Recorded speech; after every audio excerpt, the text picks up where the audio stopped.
Жапаровго жолугуп чыккан Садык Шернияз шайлоодон четтегенин айтты. Президенттикке талапкер болуу боюнча арызын берген Садык Шернияз жарыштан чыкканын билдирди. Бул тууралуу ал өзү соц тармактагы баракчасында өтүп жаткан түз эфир учурунда билдирди. Анын айтымында ал буга чейин Садыр Жапаров менен жолугуп бир катар маселелерди талкуулашкан. Биз негизинен 5 маселенин тегерегинде сөз курдук. Көбүндө тилектерибиз бир экенин билдик. Мен президенттикке койгон талапкерлигимди алып салууну чечтим, деди ал. Булак Говори Чекит ТВ. УКМКнын төрагасы Камчыбек Ташиев ооруканадан чыкты. Бул тууралуу Супер Чекит KG порталына өздүк булактар билдирди. Анын кабылдамасына байланышканыбызда Ташиев ооруканадан чыкканын тастыкташты. Бирок жумушка чыкканы же чыкпагандыгы тууралуу маалымат беришкен жок. Буга чейин улуттук коопсуздук боюнча мамлекеттик комитетинин жетекчиси Камчыбек Ташиев дарыгерлердин көзөмөлүнө алынганы маалымдалган. Социалдык тармактын колдонуучулары анын оорусу олуттуу экенин кабарлап жатышат. Ал эми Камчыбек Ташиев айтылган кептер боюнча пикирин билдирип, өзү абалы боюнча жеке баракчасына билдирүү жарыялаган. Булак Супер Чекит KG. Ассаламу алейкум жердештер. Айрыкча Россия жергесинде жүргөндөр. Мен Адахан Мадумаров Гинсанбаевичтин сөздөрүн угуп, окуп олтуруп, оозума бир ой кетти. Кайра орун алмашкан сөздөр менен ошол маңызды түшүндүргөн сөздү жазып өзүбүздү кыйнабайлы. Ким болсо ошол болсун, айтор баарына айтаар элем. Ушул Адахан Мадумаров Гинсанбаевичтин кайсыл интервьюсу болсо угуп көргүлөчү. Окубагыла, окуганда бирөөлөр жазат. Азыр телефондун артында отуруп баатыр болгондордун саны өстү. Ошон үчүн көргүлө, уккула берген интервьюсун. Анан эң негизгиси айтып кетчү момент, убакыт, сөздөрүнө маани бергиле. Анан баа бересиңер. Ар ким өзү терең түшүнсө деген ойдомун. Эң кызганганым убакыт, жалган жашоодо татыктуу жашап өтүү. Куранда жазылган: өзүң аракет кылбасаң, өзгө сен үчүн аракет кылбайт. Рахмат, күнүңүздөр жакшы өтсүн, деп жазат Сүйүтбек Касымбеков өзүнүн Facebook социалдык баракчасына. Акылбек Жапаров: 3 жылдан кийин эч ким пенсия албай калат. 30 ноябрда Жогорку Кеңештин бюджет жана финансы боюнча комитетинин жыйынында социалдык фонддун бюджетинин долбоорлору каралды. Талкуу маалында депутат Төрөбай Зулпукаров 2022-2023 жылдарда божомолдуу караганда 762 миллион жана 667 миллион сом таңкыстык пайда болуп жатканын белгилеп, анын себептерин тактап, соцфонддун бюджетин түзүүдө өкмөттө бирдиктүү саясат жок экенин сынга алды. Соцфонддун абалы жылдан жылга оорлошуп баратканын эл өкүлү Акылбек Жапаров да кошумчалады. 3 жылдан кийин соцфонд сынып, эч ким пенсия албай калат деп ачык айтпайсыңарбы? Соцфонд өз милдеттерин аткара албай кала турган заманга баратабыз. Канча адам пенсияга чыкканын топтомо бөлүгү кандай так анализ болушу керек? Пенсия бул жөлөк пул эмес. Ким иштеп соцфондко акча которсо гана пенсия алууга татыктуу. Негизги социалдык фондду пенсиялык фонд деп өзгөртүү зарыл деп белгиледи депутат. Ошондой эле ал укук коргоо органдарына артык баш кошумча пенсиялар чегерилип жатканын катуу сынга алды. Эл өкүлү билдиргендей, алардын кошумча пенсиясына 3 миллиард 700 сомго чейин чегерилет. Генерал прокурорлор бүт баарына кошумча төлөм берилди. Ушунчалык кошумча төлөм берүүнү токтотуу керек. Алардын айлыгы дарыгер менен мугалимдердикинен алда канча жогору. Бирок айлыгынан соцфонддун топтом бөлүгүнө 1 тыйын которбойт. Киреше салыгын да төлөбөйт. Укук коргоо органдары 20 эмес 25 жыл иштесин деп мыйзамдарды өзгөрткүлө, деди Акылбек Жапаров. Маалым болгондой, 2021 жылы соцфонд республикалык бюджеттен 24 миллиард сом сурап жатат. Бирок Каржы министрлиги 22 миллиард бөлүп берүүнү пландоодо.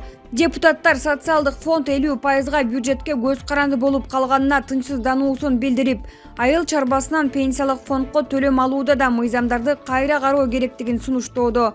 Депутаттардын айтымында азыркы кезде фермердик чарбагерлер айына 50 сом төлөп, бирок 2000 сомдон пенсия алып жатканы айтылды. Өз кезегинде депутаттар Осмон Турдуманбетов соцфонддун бюджетин өзгөртпөй туруп, 500 миллионго чукул сом ашыкча коротулуп кеткенин айтты. Бул олуттуу каржылык мыйзам бузуу экенин айткан эл өкүлү кесиптештерин соцфонддун бюджетин кабыл албоого чакырды. Эсеп палатасынын өкүлү да бир нече финансылык тартип бузуулар аныкталганын тастыктады. Жыйын соңунда бардык сунуштарды эске алуу менен социалдык фонддун бюджетинин долбоорлору жактырылды. Булак Назар Ньюс чекиткейи. Канат Исаев: азыркы бийлик такка олтурса кыргыздын шору болот. Садыр Жапаров: президенттик милдетти аткарууда өз ыктыярым менен баш тарттым. Премьер-министрлик кызматты ыктыярдуу түрдө өткөрүп бердим деп калп айтты. Мындай пикирди Жогорку Кеңештин мурдагы депутаты Канат Исаев Назар Ньюс маалымат агенттигине берген маегинде билдирди. Ошондой эле Канат Исаев 4-октябрда өткөн парламенттик шайлоодон кийинки кырдаал боюнча кеңири маек курган. Анда ал мурдагы президенттердин кылган иштерине жана азыркы бийликтин аракетине токтолду. Садыр Жапаров: президенттик милдетти аткарууда өз ыктыярым менен баш тарттым. Премьер-министрлик кызматты ыктыярдуу түрдө өткөрүп бердим. Мен катардагы жаран катары катышууга чечим кабыл алдым деп калп айтып жатат. Ал катышканга мыйзам жол бербейт. Андай болсо премьер-министрлик милдетин бир жолу өткөрүп берсин. Азыр ал толук кандуу өткөрүп берген жок. Убактылуу гана өткөрүп берген. Учурда президенттикке талапкерлердин ичинен Садыр Жапаровдун артыкчылыктары жогору. Себеби бүгүнкү күндө анын партиялаштары Жалал Абад, Нарын облустарында губернатор. Ошондой эле башка бардык жакындары чоң кызматтарда олтурат. Анан кантип таза шайлоо болот деп ишенебиз. Азыр бир талапкердин жакындарын камакка алды. Башка талапкерлерге ачык эле иш козголуп жатат дешүүдө. Менин агамды Ички иштер министрлигинде жетекчилик кызматтан четтетишти. Бул калыстык эмес. Азыркы бийлик такка отура электе эле катуу кадамдарга барып жатышат. Кудай сактасын. Эгер президенттик кызматка жете турган болсо кыргыздын шору болот, дейт президенттикке талапкер Канат Исаев. Булак Назар Ньюс чекиткейи. Эмилбек Каптагаев: Өмүрбек Суаналиев Текебаевди жөн эле каралап жатат. 2012-жылы Модин Текебаевден 1 миллион акчасын ала албайм деп мага ыйлактап келген деп айткан. Мына ошол билдирүүсү тууралуу саясатчы Эмилбек Каптагаев жеке пикирин өзүнүн Facebook баракчасына жазды. Бул маалыматка караганда Текебаевди каралоо ага Маевский Модин аркылуу жала жабуу проектиси 2012-2013 жылдарда башталган окшойт. Бирок кандайдыр бир себептер менен токтотулган. Болбосо Модин эмне үчүн депутаттарды, анын ичинде Кулов менен Суаналиевди кыдырып, акчаны кайрып берүүгө жардам сурайт. Тиги эле 90-жылдардагы рекеттерге кайрылгандай болуп жатпайбы? Анын үстүнө депутаттар дагы, анын ичинде Суаналиев менен Кулов дагы эч кандай жардам бере албайт эле да. Бул айдан ачык эле иш. Ошондуктан эгерде чынында эле Модин депутаттарды кыдырса, демек негизги максат пикир түзүү болгон. Кийинки айыптоого негиз камдалып жаткан. Мындан башка ой келиши мүмкүн эмес, анткени эч кандай логика жок дейт Каптагаев. Булак Назар Ньюс чекиткейи. Конституция жаңылоо куртка жаңылоо эмес. 10-январда президенттик шайлоо менен бирге жаңы конституцияны капыл-тапыл алып өтүү келечеги бүдөмүк болуп калды. Анткени башкы демилгечи Жапаров аны токтотуп, референдумда башкаруу системасын тандап алууну сунуштады. Конституциялык кеңешме аны укпагандай түр менен супер президенттик долбоорду талкуулап жатат. Алар эмне үчүн токтотпойт? Бир билгени барбы? Айта берет, кайта берет дегендей. Жапаров референдумга башкаруу системасын тандоону алып чыгууну жөн эле айтып, соңунда андан баш тартып коюшу мүмкүнбү? Эгерде Жапаров пикирин өзгөртпөй референдумга башкаруу системасын тандоо коюлса, анда жакынкы мезгилде өлкөнүн саясий турмушу азыркы конституция менен өтөт.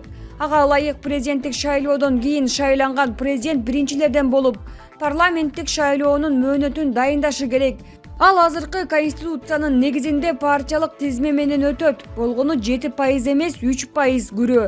5 миллион эмес 1 миллион сом болот. Жаңы шайланган парламент гана конституциялык реформа өткөрө алат. Эгерде ал жерде конституцияны өзгөртүүгө жетиштүү күч топтолсо. Жапаров жана анын айлана чөйрөсүнүн шашкалактап конституцияны өзгөртүүсүнө АКШ жана Европа биримдиги сылык сыпаа каршылыгын билдирди. Бюджеттик тартыштыгы 40 миллиард сомдон ашып, жардамга муктаж өлкө негизги донорлордун эскертүүсүн четке какса, анда абал андан бетер оорлойт. Бийликке туруп өздөрүнүн курткаларын жаңылоого үлгүргөн жетекчилер бул жагын ойлоого милдеттүү. Ансыз келечек бүдөмүк, деп жазат Айданбек Акматов өзүнүн Facebook социалдык баракчасына.